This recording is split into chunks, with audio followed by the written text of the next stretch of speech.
Assalamualaikum warahmatullahi wabarakatuh. Jadi agar semua seger lagi, saya berdiri saja. Ya.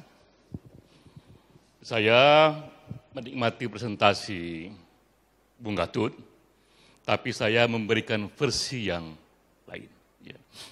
Bung Gatut tadi cukup bagus, tapi menurut saya ini adalah versi minimal dari branding yang begitu powerful, God and God alone. Versi minimal karena God dalam cakupan yang dibuat Bung Gatut ini adalah God yang ditempuh melalui studi Quran.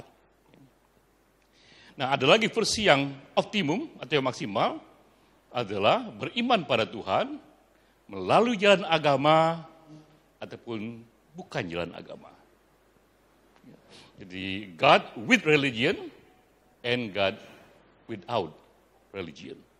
Nah, menurut saya ini adalah versi yang lebih powerful karena dia mencakup jauh lebih banyak orang dan lebih sesuai dengan tren masa kini.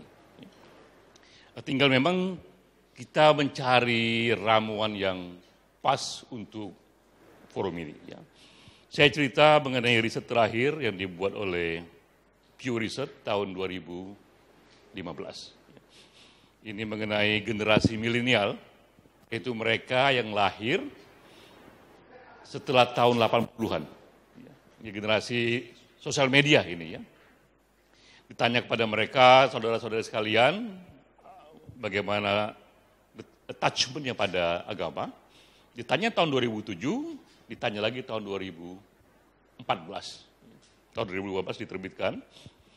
Nah, ternyata ada tren yang besar di sana, di kalangan anak muda ini, yang juga mungkin akan terjadi di banyak tempat lainnya. Tren yang semakin besar, orang-orang yang tak lagi merasa nyaman meng-attach dirinya kepada agama-agama besar. Ya. Di tahun 2007 jumlahnya masih 16,6%, di tahun 2014 sudah menjadi 22,8%. Dan diduga jumlah ini akan membesar, yaitu lahirnya generasi baru yang merasa agama tak lagi bunyi pada dirinya, tapi masih kuat pada dirinya untuk percaya pada the higher being, ya, kepada the higher self itu. Nah, ini situasi di mana ada juga situasi orang ingin God and God alone, namun tak lagi lewat agama yang besar. Ya. Nah, ini juga menurut saya satu segmen yang akan membesar yang juga bagus jika juga ditampung dalam platform yang keren banget ini, God and God alone. Ya. Yang pertama adalah tren generasi milenial, mengapa jalan Tuhan tidak melalui agama juga penting. Ya. Karena trennya itu membesar segmennya. Tren kedua adalah berkembangnya sains yang masuk ke dalam sejarah agama. Dari arkeologi, kemudian juga dari ilmu sejarah, ya. Karena bagaimanapun dalam kitab suci ada banyak doktrin yang sifatnya gaib, tapi juga banyak bagian tentang sejarah. Yang dengan dirinya bagian itu bersinggungan dengan ilmu sejarah, bersinggungan dengan arkeologi, dan ilmu sejarah dan arkeologi memberikan juga gambaran yang berbeda mengenai apa yang sebenarnya terjadi seperti digambarkan oleh kitab suci itu.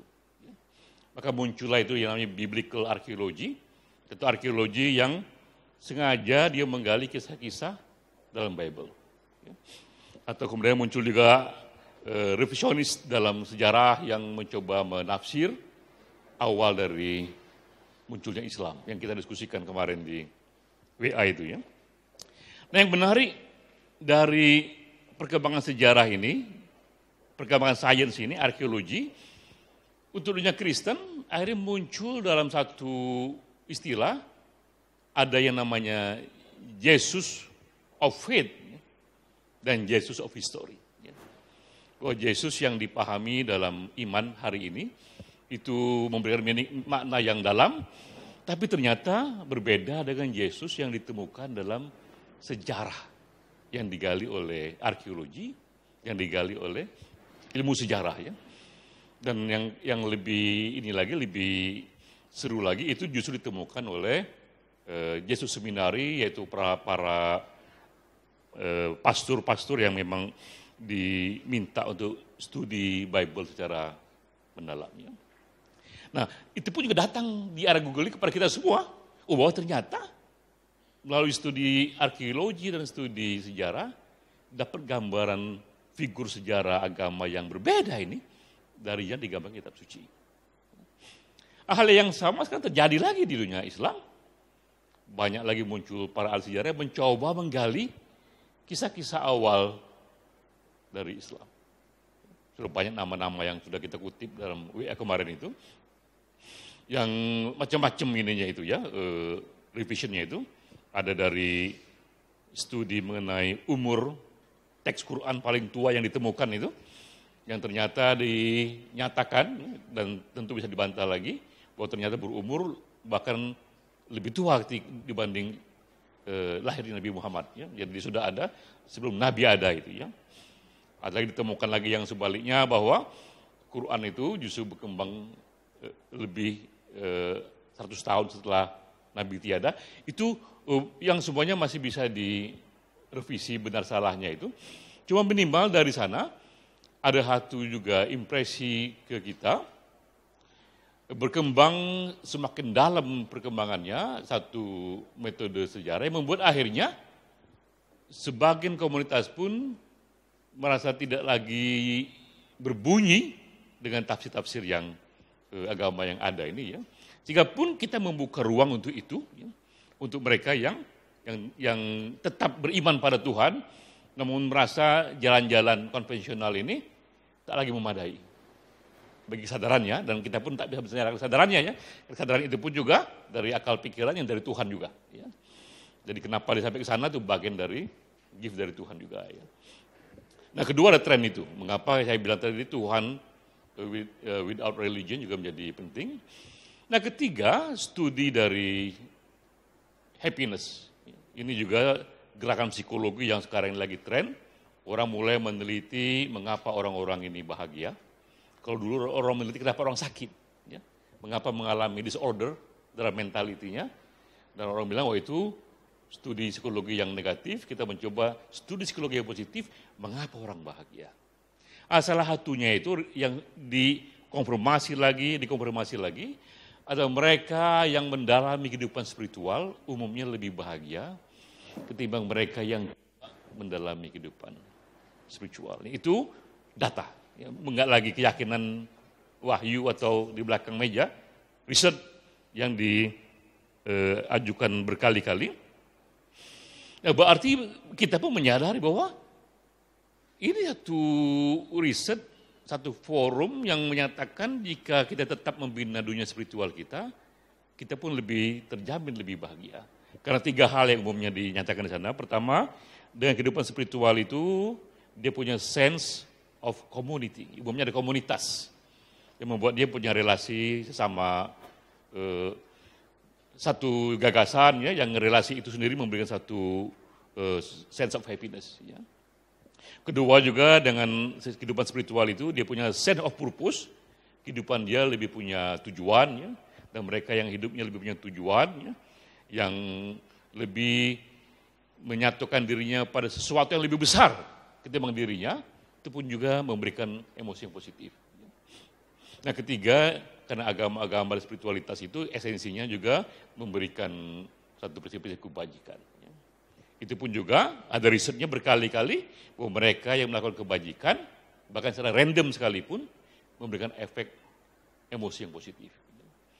Nah, dari tiga itu kita meyakini bahwa kehidupan spiritual itu sudah benar, meyakini Tuhan itu sudah benar, bukan saja benar karena kita yakin secara pribadi, tapi juga secara sains dibuktikan bikin kita lebih bahagia. Tapi jalan ke sana harus semakin besar sekarang ini. Bisa melalui versi minimal yang bagus juga, yang tadi Bung Katut sudah sampaikan, yaitu versi Quranik ya, studi Al-Quran yang lebih metodis, saintifik. Tapi bisa juga ada di luar sana melalui jalan agama yang lebih luas, bahkan juga dengan jalan yang tidak agamis.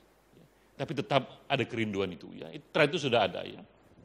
Nah, karena itulah saya merindukan mengapa semangat kita dengan ini, dengan forum ini, gerakan Allah semata, gerakan Tuhan semata ini, karena dia bisa menjadi satu transformasi komunitas spiritual baru yang melayani emosi purba manusia sejak awal ada itu kebutuhan Tuhan itu sudah hadir dalam saraf kita ya, dalam God spot ini.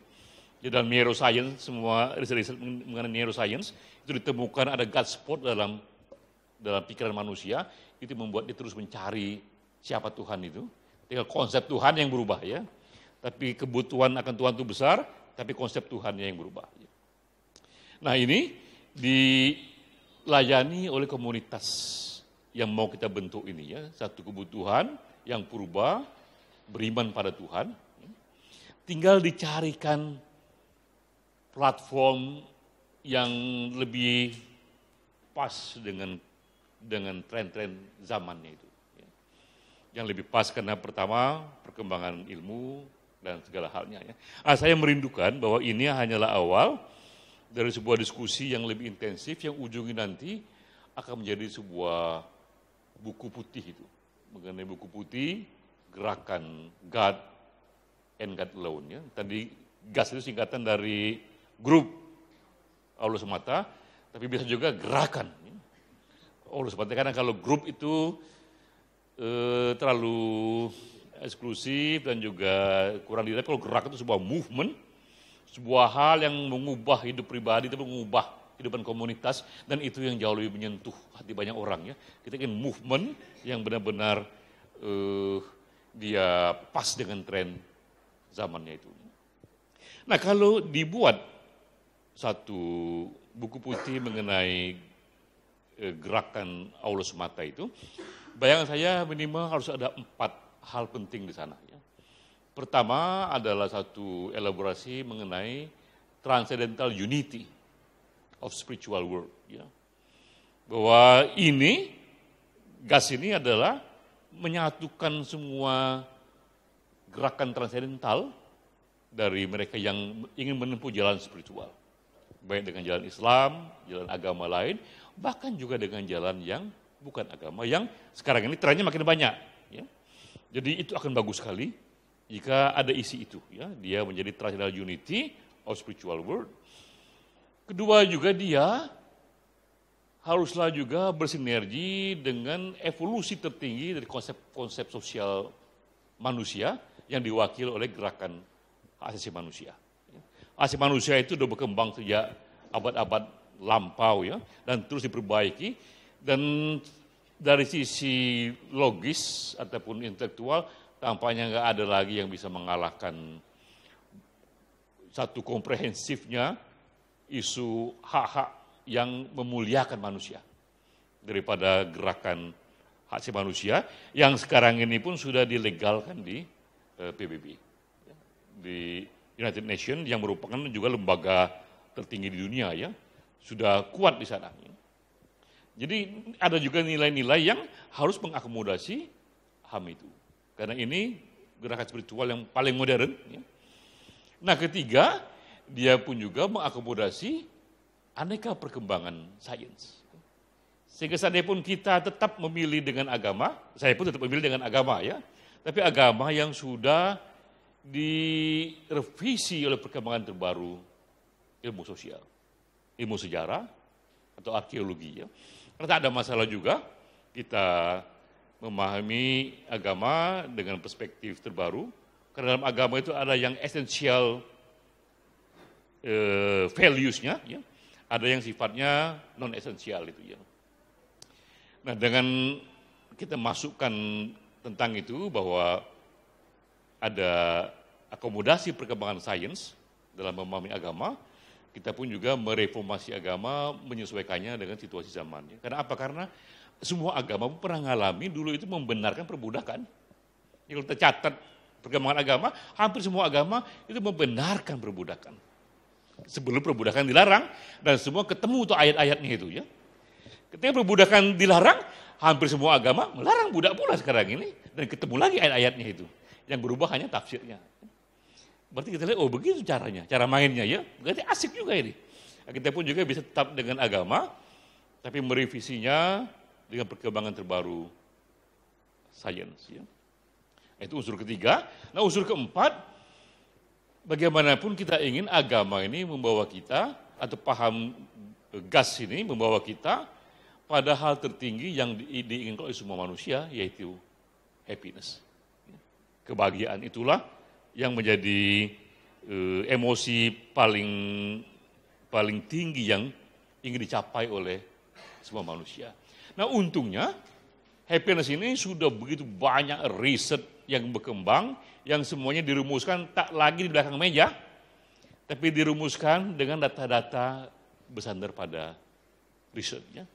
Nah apa yang terjadi jika ada satu buku putih yang brandingnya itu God and God Alone, berisi 4 ini, Transcendental Unity for Spiritual Being, kemudian juga sains terbaru yang merevisi cara memahami agama, kemudian juga di sana ada hak asasi manusia yang terbaru, yang paling modern, keempat juga ada indeks happiness yang bisa diakomodasi.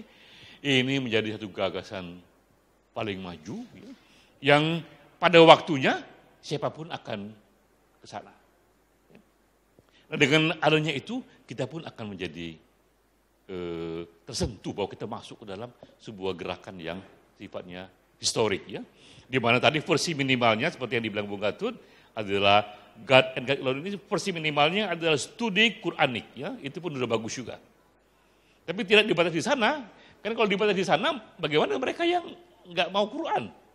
Sementara umat Islam ini totalnya hanya 30% kalau saya tidak salah di dunia internasional ini ya.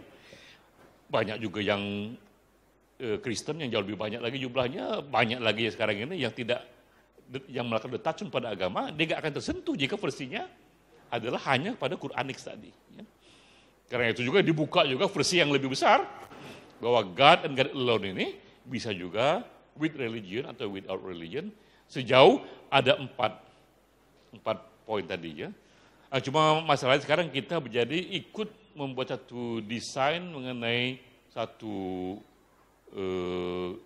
gagasan spiritual. Ini bukan agama baru ya, karena mustahil kita pilih agama yang sudah ada itu bagus itu. Tapi ini adalah satu konsep dalam memahami agama. Satu konsep dalam God alone, ya. Siapapun yang in God alone bisa sampai ke sana melalui salah satunya komunitas ini ya. Tapi itu hanya bagus jika ini berujung pada buku putih itu. Tanpa buku putih itu akan cair semuanya. Ya.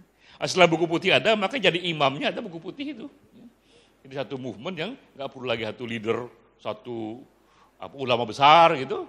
Karena jadi ulama nanti adalah buku putih itu, yang nanti terus akan direvisi. Ya. Jadi itu poin dari saya. Jadi saya mengapresiasi yang dibikin oleh Bung Gatut, tapi saya memberi versi yang lebih luas lagi, tidak hanya menjadi Quranic study, tapi menjadi satu movement yang menyatukan spiritual being, baik lewat agama ataupun tidak lewat agama. Wassalamualaikum warahmatullahi wabarakatuh.